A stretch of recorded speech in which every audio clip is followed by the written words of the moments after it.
పితా పుత్ర పవిత్ర ఆత్మనామమున ఆమేన్. ప్రియ స్నేహితులారా, మీ అందరికీ దేవుని యొక్క ఆశీస్సులను తెలియజేస్తూ జూలై 31వ తారీఖు గురువారం ఈనాడు తల్లి శ్రీ సభ పునీత ఇగ్నేషియస్ లయోలా గారి యొక్క పండుగను కొనియాడుతూ ఉండగా క్రీస్తు శకం 1491 నుంచి 1556 వరకు ఈ పునీతుడు జీవించి ఉన్నారు. గురువు, యేసు సభ వ్యవస్థాపకుడు, మత సాక్షి. మొదటి పట్టణము నిర్గమకాండం 40వ అధ్యాయం 16వ వచనం నుండి 20వ వచనం వరకు మరియు 34వ వచనం నుండి 38వ వచనం వరకు. మత్తయి సువార్త 13వ అధ్యాయం 47వ వచనం నుండి 53వ వచనం వరకు చదువుకుని ధ్యానించుదాం. ఇంకను పరలోక రాజ్యము సముద్రంలో వేయబడి అన్ని విధములైన చేపలను పట్టిన వలను పోలి ఉన్నది. వల నిండినప్పుడు దానిని ఒడ్డునకు లాగి అచ్చడు కూర్చుండి మంచి చేపలను బొట్టలలో వేసి పనికిరాని వాణ్ణి పారవేయుదురు. అట్లనే అంత్యకాలమందును జరుగును. దూతలు బయలుదేరి దుష్టులను నీతిమంతుల నుండి వేరుపరచి అగ్నిగుండంలో పారద్రోయుదురు. అచ్చట వారు ఏడ్చుచు పండ్లు కొరుకొందరు. ఇవన్నిటిని మీరు గ్రహించితిరా అని యేసు అడిగెను. అవును అని వారు సమాధానమిచ్చిరి. ఆయన పరలోక రాజ్యమునకు శిక్షణ పొందిన ప్రతి ధర్మశాస్త్ర బోధకుడు తన కోశాగారం నుండి నూతన పురాతనమైన వస్తువులను వెలికి తెచ్చి ఇంటి యజమానిని పోలి ఉన్నాడు అనెను. యేసు ఈ ఉపమానములను ముగించి అచ్చటి నుండి వెళ్ళిపోయెను. ఇది ప్రభు వాక్కు. సర్వేశ్వరునికి వందనములు. ప్రియ స్నేహితులారా, మరి ఈనాడు యొక్క గొప్ప పునీతుని గురించి మనం కొద్దిసేపు ధ్యానించుదాం. పునీత లయోలా ఇగ్నేషియస్. వీరిని ఇన్యాసివారు అని కూడా పిలుస్తారు. పునీత ఇగ్నేషియస్ లయోలా ఒక వినూత్న ప్రేరణతో క్రైస్తవ విశ్వాస జీవితానికి జీవం పోశారు. ఆధునిక కాలానుగుణంగా శ్రీ సభలో చెరగని ముద్ర వేశారు. సొసైటీ ఆఫ్ జీసస్ పేర యేసు సభను గురువుల సంస్థను స్థాపించి కథోలిక శ్రీ సభకు పునఃప్రతిష్టను కల్పించి పునరుద్ధరించి ప్రొటెస్టెంట్ వారి సంస్కరణోద్యమాన్ని దిగ్విజయంగా ఎదుర్కొన్న మహా మనిషి. పాపు గారి ఆధిపత్యాన్ని సంపూర్ణ మద్దతు పలికిన కొండంత విశ్వాసి మన ఇన్యాసివారు. ఇగ్నేషియస్ గారు 1491 డిసెంబర్ 14వ తేదీన స్పెయిన్ దేశంలో లయోలా అనబడే కోట భవంతిలో జన్మించారు. తండ్రి పేరు డాన్ బెల్ట్రాన్. ఇతడు లయోలా కోట మరియు వనాజ్ రాజ్య ప్రభు. తల్లి కూడా పురాతన సంప్రదాయ ఉన్నత వంశస్థురాలు.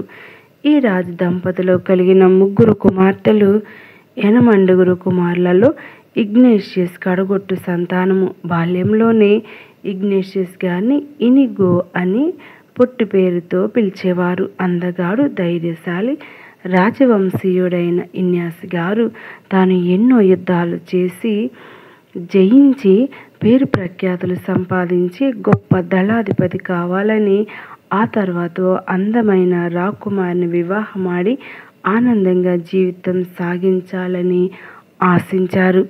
ఒకరోజు ఫ్రెంచ్ సైన్యాలు స్పెయిన్ ఉత్తర భూభాగంపై దండెత్తి వచ్చి ఎదుర్కొచ్చిన పట్టణాలన్నిటినీ జయించుకుంటూ పంపెలోనా నగరం ముట్టడించి అక్కడి కోటపైకి పురోగమించాయి. ఈ కోట సంరక్షణలో ఉన్న ఇన్యాస్ గారు తన సైన్యాన్ని ప్రోత్సహిస్తూ గొప్ప పోరు సల్పాడు. ఫ్రెంచ్ వారు పేల్చిన ఒక తుపాకీ గుండు ఇన్యాస్ గారి కుడి మోకాలు దిగువన తగిలి నేలపై కూలిపోయాడు. కోట అన్యాక్రాంతమైంది. ఇన్యాస్ గారిని 50 మైళ్ళ దూరంలో ఉన్న వారి తండ్రి గారి వద్దకు చేర్చగా చికిత్స జరపబడి విరిగిన ఎముకను సరిచేసి కట్టుబడి విశ్రాంతి కోసం మంచాన ఉంచారు. కొద్ది వారాల అనంతరం కట్టువిప్పగా ఆ కుడికాలు కొద్దిగా కొరచై తాను కుంటవలసిన పరిస్థితి ఏర్పడుతుందని గ్రహించి వైద్యులు పిలిపించి తన కాలును మళ్ళీ విరగ్గొట్టి చక్కగా చాచి కొత్తగా కట్టమని కోరాడు. వైద్యులు అలాగే చేశారు. అందువల్ల కలిగిన అపార నొప్పిని ధైర్యంగా సహించారు. శస్త్రచికిత్స అనంతరం చాలా నెలలు ఆసుపత్రిలోనే గడపవలసి వచ్చింది. కాలక్షేపంకై వీరోచితుల గాథల పుస్తకం ఒకటి చదవాలని అడిగారు. అది లభ్యం కానందున పునీతుల గాథలు క్రీస్తునాథుని అనుసరణము అనే పుస్తకాలను ఇచ్చారు. గత్యంతరం లేక వాటిని చదవటం ప్రారంభించారు. ఈ పట్టణం ఇన్యాసి గారిని పూర్తిగా మార్చివేసింది. వీరంతా పునీతులు కాలకెళ్ళినప్పుడు నేనెందుకు కాకూడదు? ఈ పునీతులు అత్యంత మహత్కార్యాలు చేయగలిగినప్పుడు నేనెందుకు చేయకూడదు అని ధ్యానించుకున్నారు. ఎలాగైనా తాను ఒక పునీతుడు కావాలని నిశ్చయించుకున్నారు. ఇలా క్రీస్తు శకం 1522లో ఇన్యాసి గారు మారు మనసు పొందారు. పూర్తిగా కోలుకున్న తర్వాత మొదటగా మరియమాత పుణ్యక్షేత్రం దర్శించాలనుకున్నారు. ఈ తీర్థయాత్రలో మౌంట్ సరాత్ చేరుకొని 1200 మీటర్ల ఎత్తున ఆ కొండనెక్కి ఆ తల్లి పాదాల చెంత రాలి ఆమె భటునిగా జీవిస్తానని ప్రమాణం చేసి దీనికి గుర్తుగా ఒక ఖడ్గాన్ని కానుకగా సమర్పించారు. ఆ రాత్రి అక్కడే బస చేసి ఆ తల్లి పరిశుద్ధ వరాన్ని పొందారు. గుడి నుండి వెలుపలికి రాగానే తన అందమైన వస్త్రాలని అక్కడున్న ఒక భిక్షకుడికి దానం చేశారు.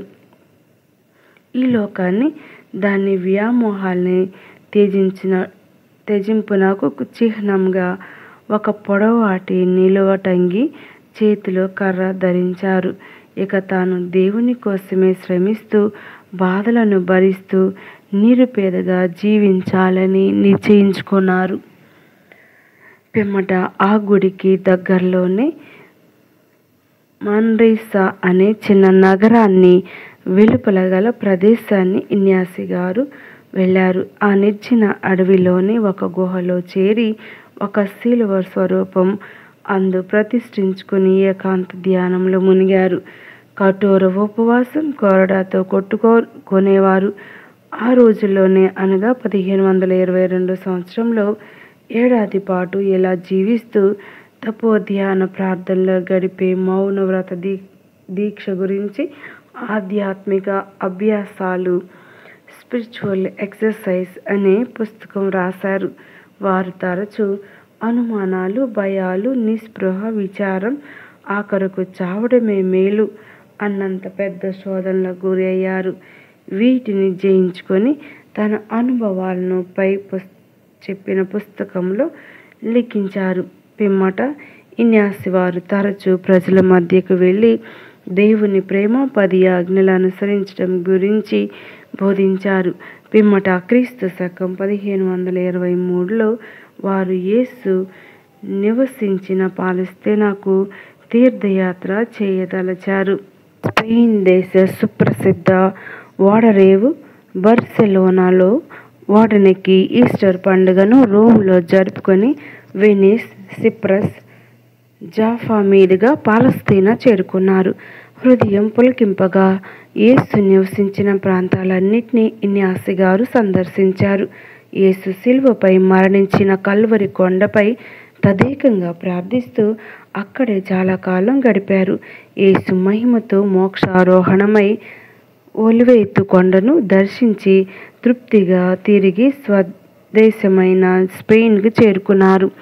ఇన్యాసి వారిలో తాను గురువు కావాలనే ఆకాంక్ష అంకురించింది.